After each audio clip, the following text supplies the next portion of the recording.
You know, you were supposed to be there on the 6th and you didn't make it. Did you make it yesterday? Yes, sir. Okay. I've noticed also you've had some problems in getting to probation department when you're supposed to. Kind of coming in whenever you can make it, I guess. What's the problem there? Transportation. That's the main issue.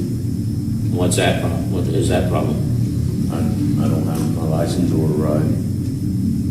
Okay.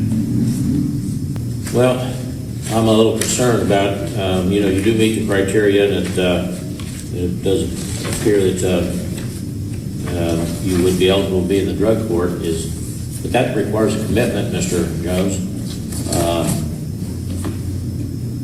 And the commitment is to becoming and maintaining sobriety, as opposed to just simply doing enough to stay out of prison or jail.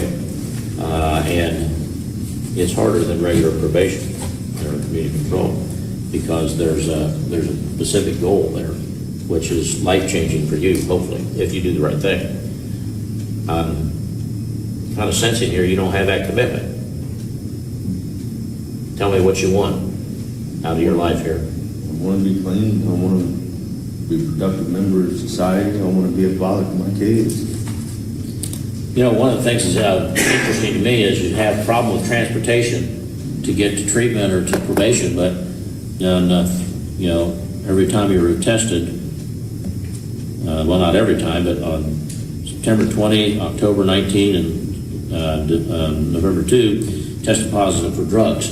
Now, I'm not aware that DoorDash delivers drugs to people's houses, so it seems to me you probably have transportation to get the drugs, but you don't have transportation to get treatment. So I'm really questioning your commitment here. So too logical. What I'm going to do is I'm going to admit you into the drug court, and I'm going to put you in uncommitted control, but you're going to go to jail today, and you're going to stay there until you go to STAR, because I think the first thing you need in your recovery is an attitude adjustment, and STAR has programming for that. And then I think once you get done with STAR, then transitioning to going into residential treatment would be the next step, because you clearly need to change your way of thinking. And I think you're wanting to go to drug court to stay out of prison. I'm going to say this right now, and I hope I'm wrong. I hope what I'm about to say is 100% wrong. But I have less confidence in you completing the drug court than any person I've admitted to date. I hope I'm wrong. And I think going to STAR for 90 to 120 days, staying clean, and learning how to become more responsible, I think will be helpful. And then I think transitioning from there to substance use disorder treatment facility, residential facility, will be beneficial.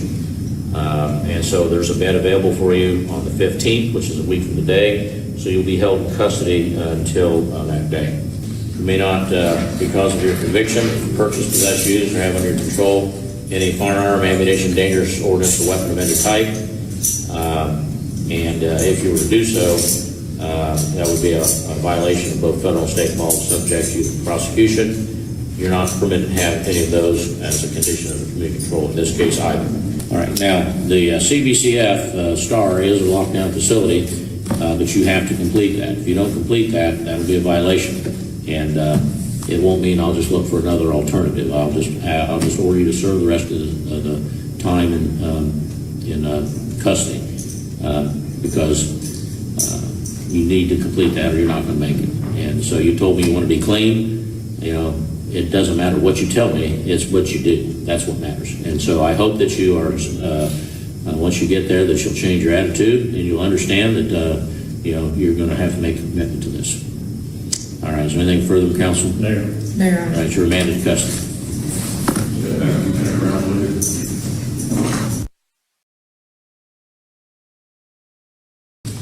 As noted, my client was a defendant in another case in 2016, and other than that has no other felonies. He is currently in a treatment in Wheelersburg, Ohio, Serenity Now, or I believe it's known as Serenity Now. Reports are that he's doing well. He's doing well there. He's reported to me that it's time to take this serious and get things under control. and so that's what he's attempting to do. All right, Mr. Van Gundy, anything you'd like to say? Yes, Your Honor. Since I've been in treatment, I've gotten back in contact with my son. For that, I haven't talked to him in 3 years. I mean, treatment's going to give me my life back. And I would love to stay there if I could. And Mr. Van Gundy, I have a letter here from Melissa Fisher at Serenity Now, dated November the 2nd. And it says that Jory Van Gundy left Serenity Now Counseling on Sunday, October 29th, 2023 against staff advice. Client reported he was going to prison. He wanted to spend time with his family. Staff tried to encourage Jory to stay in services with no success. Sounds to me like you just lied to your attorney in the court, because they say you're not there. You got anybody here with you from Serenity? They didn't bring you up, or did they? No, Your Honor. That's because you're not there, are you? No, Your Honor. And you just lied to me, didn't you? Yes, Your Honor. And why in the world would you do that? Do I look that stupid? Do I look like I have stupid tattooed on my forehead? Because if so, you need to get a pair of glasses. I planned on going back to Serenity You now. plan on going back to treatment. Okay. All right. Well, Mr. Van Gundy, I really had thought that you would get community control in this case, since you were supposedly in treatment, but then we get this letter. And so it's the order of the court that you be, are hereby sentenced to the Correction Reception Center at Orion, Ohio for a period of 24 months. On completion of that prison term, the Adult Parole Authority may choose to put you under post-release control for a period of up to 2 years. They don't have to, but they can. If they do, you'll be supervised by a probation officer, or be a parole officer in the terms they set. And if during that period they determine that you have failed to comply, they can return you to prison to make you serve an additional period of up to 9 months for any single violation, up to a maximum of half of the prison term for all violations. However, if you commit a new felony while under post-release control, then in addition to whatever sentence a judge in the new case can impose upon you, the judge is also authorized to sentence you in this case to an additional period of 1 year, whatever time is left on that period of post-release control, whichever is greater. If that occurs, that must be served consecutively to the sentence of the new case.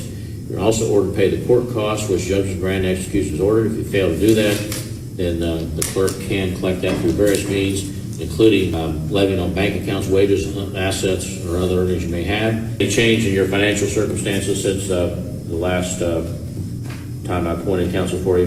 No, Your Honor. All right, then the court will find that you're not able to pay that fine, and it will be waived.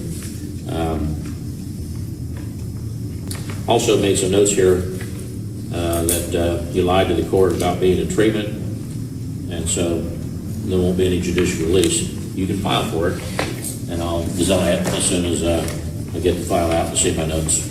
Your Honor, I would also just like to put on the record that obviously even when I spoke today, that was information he gave me. I indicated he lied to you. Yeah, I just want to make sure the court knew Yeah. that, because I had no idea. I knew you did. Yeah. Thank you, Your Honor. Yeah. Your Honor.